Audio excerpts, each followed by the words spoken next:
Do you know all the most bizarre Bluey theories? Many Bluey fans believe in something that may seem a little scary and absurd, but that gains strength when we look at some hidden details in the episodes. The theory says that the Bluey we know and love is not exactly an ordinary little dog, but rather a ghost. To understand this, we need to go back a bit in the history of the Heeler family. The creator of the show, Joe Brum, has already confirmed in interviews that Chili went through a very sad situation before Bluey was born. She lost a baby.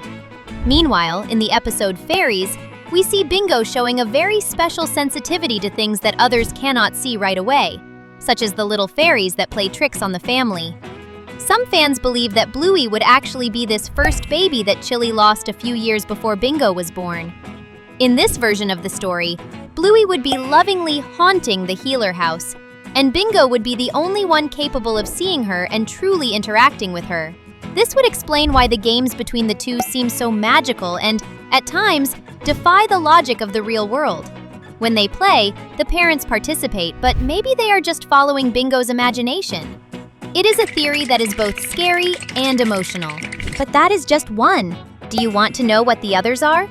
So come with us to deeply investigate these bizarre Bluey theories, because another zigzag is starting. Another theory that left many people on edge focuses on the financial and professional life of Bandit and Chili. If you look closely, the Heeler house is incredible, spacious, located in an upscale area of Brisbane, Australia called Paddington. In real life, houses in that neighborhood cost millions of dollars, which raises the question, how do they pay for all of this? Bandit works as an archaeologist, which means that he has contact with many ancient and valuable objects. Chili, on the other hand, works in airport security. The bizarre theory suggests that the Heelers may be involved in a secret relic smuggling scheme. This would explain the family's wealth and the reason they have so much free time to play, since the profit from these under-the-table businesses would be gigantic. Of course, in front of the children, they are exemplary parents. But this theory suggests that behind the cameras, they are crime masters, and Bandit would be an Indiana Jones who doesn't follow the rules. If on one hand the Heelers may be thieves who exploit ancient objects, Muffin's parents may exploit her to earn her money. Have you ever stopped to think about that? No? Then don't worry, we'll show you. Little Muffin is known for her strong personality and for being a bit spoiled, but a theory suggests that her behavior has a much more serious and sad reason. In the Bluey universe, Muffin is a kind of child digital influencer. She has her own YouTube channel where she makes videos opening toys, the famous unboxing.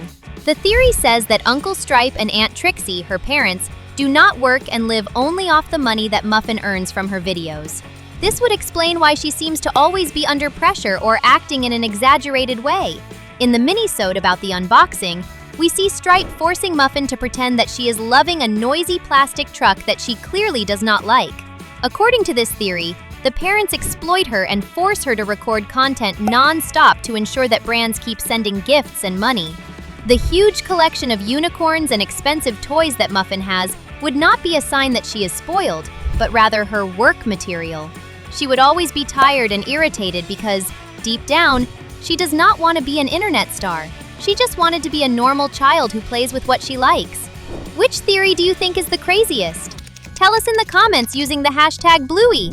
About Uncle Rad, there is a very interesting genetic detail that led to the creation of a theory about the Heeler family tree. If you look at the family, Bandit and Stripe are classic blue Heelers, just like Grandma Chris and Grandpa Bob. Uncle Rad, on the other hand, has mixed fur, with shades of red and blue, which is very different from his siblings. The theory says that Uncle Rad is actually the half-brother of Bandit and Stripe. According to this idea, Grandma Chris would have had a previous relationship before meeting and marrying Grandpa Bob. Uncle Rad's biological father would be a red Heeler, which would explain the reddish colors in his fur. In the genetics of these dogs, the gene for the red color is usually dominant over blue. Because of this, it would be very difficult for two blue Heelers to have a puppy with as much red as Uncle Rad. This would explain why he seems to be the free spirit of the family. He would be the result of this first love of Grandma Chris, being welcomed by Grandpa Bob as a son, but carrying in his colors the story of a past that the series has not yet told in detail. If he is not the son of another relationship, only magic itself could explain why he is so different. And speaking of magic, there is one more character who seems to have supernatural powers. Teacher Calypso is one of the most beloved and mysterious characters in the show. She always seems to know exactly what to say and when to appear. Because of this, many fans believe that Calypso is, literally, magical. There are several moments that give life to this idea. In the episode Wild Girls, when Coco is sad because her friends do not want to play what she wants, Calypso appears out of nowhere to give wise advice. The important detail here is that, when she shows up, you can hear a sound effect that very much resembles a magical sparkle or a teleportation spell. Coco, that's some sad howling. In addition, in the episode in which Mackenzie is dealing with a traumatic memory of when he got lost from his mother, Calypso appears inside his vision to guide him. How could she be inside the mind or the memory of a student? The theory suggests that she is a kind of guardian or magical entity that took on the form of the teacher to protect and teach the children. She does not just teach school lessons, but uses her powers to ensure that every little pup is well. Her gentle eyes and her supernatural calm would be signs that she is much older and more powerful than she appears, functioning as a fairy godmother disguised as a kindergarten teacher. Indy is a character who follows a very restrictive diet, being vegan and not being able to eat gluten or sugar, among other things. Although we have never seen her complaining, a theory suggests that, deep down, Indy does not like being vegan and feels very excluded. In the episode The Fair, we see Indy very sad because she cannot find anything that she can eat among the various treat stands. While everyone at the fair delights in sweets and different snacks, Indy just watches with a melancholic look. The theory says that she is forced to follow this diet because of her mother. Indy accepts it so as not to disappoint her, but her secret desire was to be able to try the same things that the other children do. Many people believe that, on the inside, her biggest dream would be simply to take a bite of an ordinary sandwich or a very sugary sweet without having to check all the ingredients beforehand. She feels different and many times lonely at social events where food is the center of attention. But do you know who is the center of our attention? You yourself! That is why I think you should subscribe to our channel.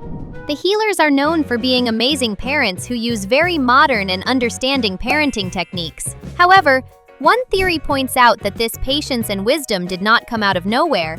Bandit and Chili would be doing family therapy and applying everything they learn at home with their daughters. The biggest clue to this is in the episode Bad Mood. In it, Bingo is having a difficult day and starts to behave in a rebellious way. Instead of scolding her or putting her in timeout, Bandit creates a character called Bad Mood, in which he carries Bingo standing in front of him and acts in a rude manner. In this way, he shows how a bad feeling makes us act. This is a real child psychology technique used to help children externalize their emotions and understand what they are feeling. The theory suggests that the parents went through stressful moments in the past and decided to seek professional help. Now, every therapeutic game that we see in the show would actually be an exercise that the therapist assigned them to practice. This would explain why they are so good at resolving conflicts and why communication in the Healer House is so open and healthy. And really, there is no way to deny that they are some of the best cartoon parents we have ever seen out there.